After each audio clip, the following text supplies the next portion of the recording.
कि बाटला हाउस की घटना देखकर सोनिया जी फूट फूट कर रो पड़ी। अरे रोना था तो शहीद मोहन शर्मा के लिए रोते, बाटला हाउस के आतंकवादियों के लिए रोना आता है। और मान्यवर हमें पूछते हैं कि आपने क्या किया, कोई अधिकार नहीं है पूछने का। नमस्कार, मैं रोहित कुमार और आप देख रहे हैं खबर नेशन। दोस्तों, वह आवाज़ जिसे दबाने की कोशिशें होती रही हैं, लेकिन हर बार वह और बुलंद होकर लौटती रही। आज हम उस वक्तव्य की बात करेंगे जिसने सत्ता के गलियारों में तूफान ला दिया है। प्रियंका गांधी वाड्रा का संसद में दिया गया भाषण सिर्फ एक राजनीतिक प्रतिक्रिया नहीं थी, वह एक सदी की पीड़ा, एक बेटी का आक्रोश और एक जनप्रतिनिधि का साहस था। प्रियंका गांधी वही महिला जिन्होंने 19 साल की उम्र में अपने पिता की शहादत देखी थी। देश के झंडे में लिपटी हुई लाश जब उनके सामने रखी गई तो उस क्षण में ना तो कोई राजनीति थी, ना कोई सत्ता की चाहत, बस थी एक पीड़ा जिसे आज तक वह अपने दिल में संजोए हुए हैं। मेरी माँ के आंसू तब गिरे जब उनके पति को आतंकवादियों ने शहीद किया। आज जब वही प्रियंका गांधी प्रधानमंत्री नरेंद्र मोदी को दुर्बल कहती हैं, तो उस बयान के पीछे केवल एक विपक्षी नेता की आवाज नहीं, बल्कि एक जली हुई आत्मा की सिसकी है। दोस्तों, संसद में उन्होंने कहा, प्रधानमंत्री दुर्बल हो चुके हैं। यह केवल शब्द नहीं थे, यह सत्ता के दंभ पर एक ऐसा प्रहार था जो शायद दशकों तक गूंजता रहेगा। जब सरकार से सवाल पूछते हैं, उनको पसंद नहीं है, वो जवाब नहीं देना चाहते, इसलिए ये सब चीजें वो कराते हैं। सही, बहुत स्पष्ट बात है। अभी सदन नहीं चल रहा है, कितने दिनों से नहीं चल रहा है, और मैं सोच रही थी कि कितना मुश्किल है। सबसे बात करें, कह दें, हम चर्चा कर लेंगे।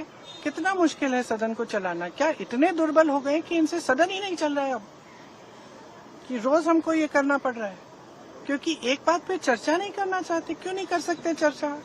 ऐसा यार पूरे देश भर में करा रहे हैं, पूरे देश भर का मुद्दा है, बात करिए। आपने सिंदूर पे चर्चा की, तो इस पे भी चर्चा करिए। देश को सुनने दीजिए, हमारा पक्ष भी है, उनका पक्ष भी है, तो इसमें घबराहट क्या है? तो ये तो इनकी दुर्बलता है कि सदन ही नहीं चला पा रहे।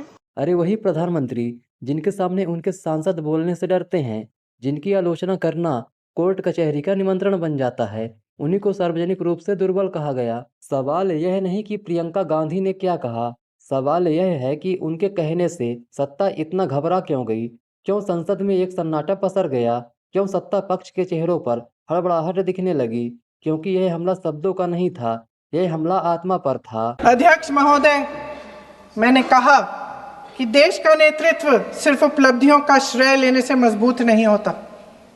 सफलता और विफलता दोनों की जिम्मेदारी लेने से बुलंद होता है। प्रियंका गांधी के इस भाषण के बाद प्रधानमंत्री ने कोई जवाब नहीं दिया। सदन में खामोशी रही, न कोई खंडन, न कोई तर्क। क्या यह चुप्पी इस बात का संकेत नहीं है कि चोट गहरी लगी है? मोदी सरकार जो हमेशा जवाब देने के लिए तत्पर रहती है, इस बार मौन क्यों? दोस्तों, यह पहली बार नहीं है जब प्रियंका गांधी ने सत्ता को आईना दिखाया है। जब प्रधानमंत्री ने एक महिला सांसद की हंसी को रामायण की राक्षसी हंसी से जोड़ते हैं, तब वह महिला मौन नहीं रहती, वह संसद में खड़ी होती है और सत्ता को ललकारती है। जब प्रधानमंत्री एक शहीद प्रधानमंत्री के बेटे को भूमि घोटाले का वारिस कहते हैं, तब प्रियंका गांधी खामोश नहीं रहती, वह कहती हैं, आपको मेरे भाई की देशभक्ति पर सवाल उठाने का अधिकार किसने दिया? कौन सच्चा भारतीय है, कौन सच्चा भारतीय नहीं है, ये तो मुझे लगता है कि मतलब न्यायपालिका के प्रति पूरे आदर के साथ कह रही हूँ कि ये तो उनके दायरे में नहीं होता डिसीजन। ये कोई जस्टिस तो नहीं तय करेंगे।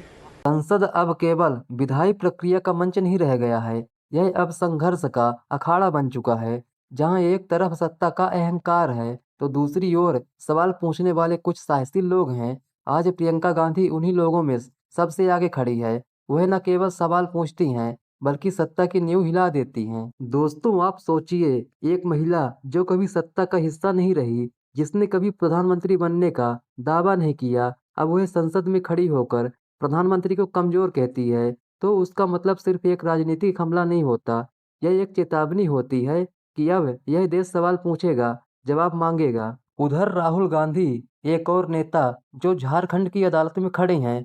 क्यों? क्योंकि उन्होंने गृह मंत्री अमित शाह पर एक टिप्पणी कर दी थी। यानी अगर आप प्रधानमंत्री या गृह मंत्री पर सवाल उठाएंगे तो आपको अदालत में घसीटा जाएगा, संसद से निकाला जाएगा। यह लोकतंत्र है या राजनीतिक प्रतिशोध है? दोस्तों, क्या आपने कभी सोचा है कि आजाद भारत के इतिहास में ऐसा समय भी आएगा जब नेता प्रतिपक्ष पर सबसे अधिक मुकदमे होंगे, जहां विरोध करने पर कोर्ट की तारीखें मिलेंगी और सत्ता के खिलाफ बोलने पर देशद्रोही करार दिया जाएगा। यह वह समय है जब जनता को समझना होगा कि लोकतंत्र खतरे में है। प्रियंका गांधी ने सुप्रीम कोर्ट के जज दीपांकर दत्ता पर जो टिप्पणी की वह कोई व्यक्तिगत हमला नहीं था, वह एक प्रश्न था। क्या आपको मेरे भाई की देशभक्ति तय करने का अधिकार किसने दिया? यह एक महिला की वह पीड़ा थी जो अपने भाई को लगातार सत्ता के निशाने पर देखती रही है। प्रियंका गांधी ने कहा, मैंने अपने पिता को भेजा था, तुम्हारा काम था सुरक्षित रखना और तुमने मुझे टुकड़े लौटाए। यह वह शब्द है जो किसी की भी दिल को चीर सकता है। यह उस बेटी की आवाज है जिसने 19 साल की उम्र में वह दृश्य देखा जो किसी की भी आत्मा को कपा सकता है। आज वही बेटी जब सत्ता को सवालों के कटघरे में खड़ा करती है तो उसे नक्सली, देशद्रोही, वंशवादी कहा जाता है। तो क्या इस देश में अब वही सवाल कर सकता है जो सत्ता के चरणों में बैठा हो? क्या हम इतने कमजोर हो गए कि एक महिला की आवाज से घबरा जाएं? प्रियंका गांधी ने कहा, यह डर, यह खामोशी, यह भागना दुर्बलता की पहचान है। और यह बात सच लगती है जब आप देखते हैं कि संसद में कोई चर्चा नहीं हो रही है, विपक्ष की आवाज को दबाया जा रहा है, मीडिया खामोश है और जनता को रोज नए मुद्दों में उलझाकर असली सवालों से भटका दिया जाता है। दोस्तों, याद कीजिए जब प्रधानमंत्री ने राजीव गांधी पर टिप्पणी की थी, राजीव गांधी ने भूमि कानून को बदला ताकि वह अपने मां की संपत्ति ले सकें। क्या यह बयान एक प्रधानमंत्री के स्तर का था? और जब इसका जवाब प्रियंका गांधी देती हैं, मेरे पिता को विरासत में धन नहीं मिला, शहादत मिली है, तब वह बयान नारे नहीं बनते, वह इतिहास बनते हैं। आज भारत की राजनीति एक मोड़ पर खड़ी है। एक तरफ सत्ता का रथ है जो बेलगाम दौड़ रहा है और दूसरी तरफ है कुछ लोग जो उस रथ के सामने खड़े होकर कहते हैं, रुकिए, जवाब दीजिए। प्रियंका गांधी उन्हीं में से एक है। जब वह कहती हैं, सदन क्यों नहीं चल रहा, क्या इतना डर गए कि चर्चा से भी भाग रहे हैं, तब यह सवाल केवल संसद का नहीं होता, यह सवाल हर उस मंच का होता है जहां जनता जवाब चाहती है। प्रियंका गांधी का यह आक्रोश, यह सवाल, यह साहस, यह सब किसी पार्टी का प्रचार नहीं है। यह लोकतंत्र की वो पुकार है जो अब चुप नहीं बैठ सकती। अब यह देश सिर्फ वोट नहीं देगा, जवाब भी मांगेगा। अब यह देश सिर्फ भाषण नहीं सुनेगा, सच्चाई भी तलाशेगा। और अंत में दोस्तों, यह मत भूलिए कि जब सत्ता सवालों से डरने लगे, जब विपक्ष को अदालतों में घसीटा जाए, जब संसद में सिर्फ सरकार बोले और जनता की आवाज खामोश हो, तब समझ लीजिए कि देश को फिर से एक स्वतंत्रता संग्राम की जरूरत है। इस बार लड़ाई गुलामी से नहीं, भय से है। इस बार दुश्मन कोई बाहर का नहीं, भीतर बैठा है। और जब एक महिला खड़ी होकर कहती है, मैं डरूंगी नहीं, झुकूंगी नहीं, चुप नहीं बैठूंगी, तब समझ लीजिए कि बदलाव की शुरुआत हो चुकी है। मैं रोहित कुमार और आप सुन रहे थे खबर नेशन। अगली बार फिर मिलूंगा जब कोई सच्ची आवाज सत्ता के शोर में दबाने की कोशिश की जाएगी। तब तक सवाल पूछते रहिए, जागते रहिए, क्योंकि लोकतंत्र